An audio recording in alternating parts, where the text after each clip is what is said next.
آپ کو تو یہ کہانیاں کراتے ہیں وہ جی حضرت علی کی محبت میں غلو ہو کے فرقے گمراہ ہوں گے.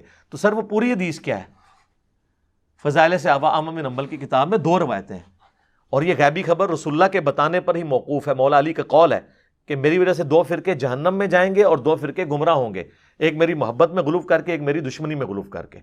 یعنی محبت میں غلو کرنے والے رافضی، جن کا آپ کو یہ تعارف بڑے اچھے طریقے سے کرواتے ہیں، اور دشمنی میں غلو کرنے والے ناصبی، یعنی جو ان کے اندر خود موجود ہیں اس لیے ان کا تعارف نہیں کرواتے، اور کہتے ہیں نہیں جی وہ پہلے ایک گروہ تھا. نہ سر، سنن نسائی میں موجود ہے کہ خوارج ناصبی قیامت تک پیدا ہوتے رہیں گے، اور ان کا آخری گروہ دجال کے ساتھ مل کے مسلمانوں کے خلاف قتال کرے گا. آپ کو نظر نہیں آ رہے نا، آپ نے اینک دوسری لگائی ہے، ہمیں تو نظر آ رہے ہیں.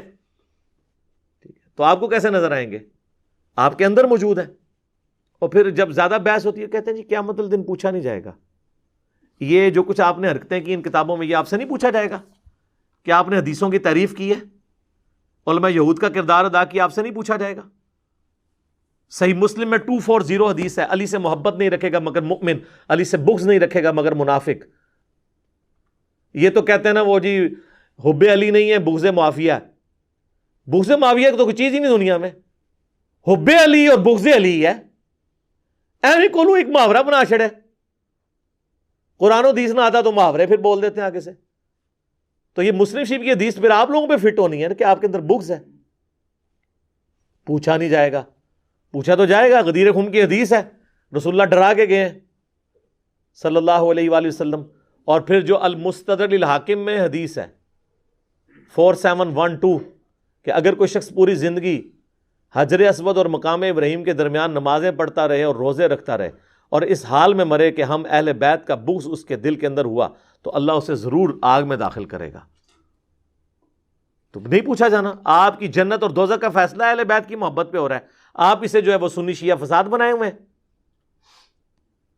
تو اپنی اداؤں کے اوپر خود غور کریں. اور مجھے پتا ہے آپ لوگ بہت تنگ ہیں میری وجہ سے. اچھا، یہ جو 2 ننگے سر والے بھائی ہیں نا، یہ پاکستان لیول کے ایک واٹس ایپ گروپ جس میں سینکڑوں علماء ہیں، 1 سے زیادہ گروپس بنے ہوئے، ان کے ایڈمن بھی ہیں. اور ان گروپس میں ہمارے چاہنے والے علماء بھی موجود ہیں. اہل حق تو ہر جگہ موجود ہے. تو ہمیں ریئل ٹائم مولوی لیکس آتی رہتی ہیں، جیسے وکی لیکس ہوتی ہے نا، مولوی لیکس بھی ہیں. اور ان 2 بھائیوں کی تو مولوی لیکس آتی رہتی ہیں آئے دن کہ یہ لوگ کتنے تنگ ہیں. انہوں نے باقاعدہ یعنی یہ رونا رویا ان واٹس ایپ گروپس کے اندر کہ علی نے ہماری عوام کو ہمارے خلاف کر دیا ہے. ہم علی کے بارے میں کوئی بات کرتے ہیں نا تو وہ ہمیں آگے سے پڑھ جاتے ہیں اور کہتے ہیں علی تو حدیثیں بیان کر رہا ہے اور تم نے ہمیں کہا تھا قرآن و حدیث کو ڈائریکٹ پکڑو. اگر ہم نے بزرگ اور مولویوں کو پکڑنا ہوتا تو اپنے فرقے چھوڑ کے تمہارے پیچھے آتے. تمہارے پاس تو بزرگ ہی بہت تھوڑے ہیں، ہم جن فرقوں سے ہیں ادھر تو تھوک کے حساب سے بزرگ ہیں. اتنے بزرگوں کی قربانی محمد رسول اللہ کی وجہ سے ہم نے دی تھی صلی اللہ علیہ وآلہ وسلم. اب ان کا دامن چھڑا کے تو اپنے بابوں کے پیچھے لگا رہے ہو. تو یہ رونا روتے ہیں کہ جی کیا کریں، وہ تو ہمیں لڑتے ہیں آگے سے. تو اس کا پھر وہ حال انہوں نے تجویز کیا کہ حال یہ ہے کہ اب ہم اس کا مقابلہ تو نہیں کر سکتے. تو 2 حال انہوں نے تجویز کیے. ایک تو یہ ہے کہ اپنی عوام کو بتائیں کہ بھئی قرآن و حدیث میں سے ڈائریکٹ نہ لیں، جو سلف کا منہج ہو، اور سلف بھی وہ جو ان کے مطلب کی بات کریں اس کو لیں، چاہے وہ قرآن حدیث کے الٹ بھی ہو. تو سر پھر حنفی بھی ٹھیک کر رہے ہیں، امام حنیفہ سلف نہیں ہے. پہلے 300 سال میں تو آتے ہیں نا، 150 ہجری میں فوت ہوئے ہیں. ان کی طرف جو چیزیں منسوب کرتے ہیں وہ بھی تو اپنے سلف کا ہی منہج لے کے چل رہے ہیں نا. سلف کا منہج تو بعد میں آئے گا نا. اور سلف کا اگر منہج لینا ہے تو پہلے صحابہ کا منہج لیا جائے گا کہ صحابہ کیا سوچتے ہیں کسی حدیث کے بارے میں، صحابہ کرام اسے کیا رزلٹ نکالتے ہیں.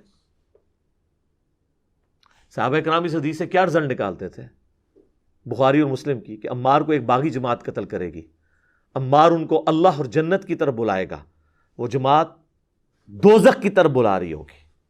جس صحابی نے عمار کو قتل کیا نا وہ تو اس کا مفہوم خوب سمجھتا تھا.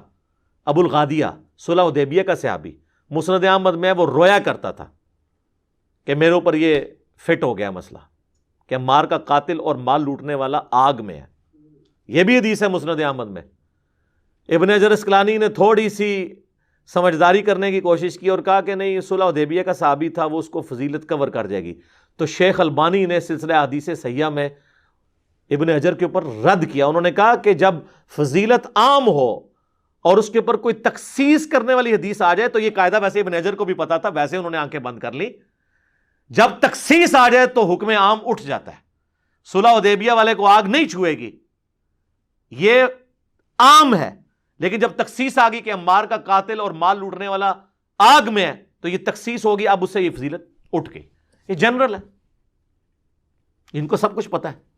تو شیخ البانی جو ہیں وہ محبت اہل بیت کے امام تھے, تو انہوں نے کہا ایک ٹوٹکا یہ ہے کہ نا آپ نا یہ کہا کریں علماء سے پوچھ کے, تو سر یہ آپ کا نہیں چلنا. ہاں, اس کے لیے پھر آپ کو اپنے فرقے کا نام کچھ اور رکھنا پڑنا ہے. اہل حدیث فرقے میں یہ کام نہیں چلے گا.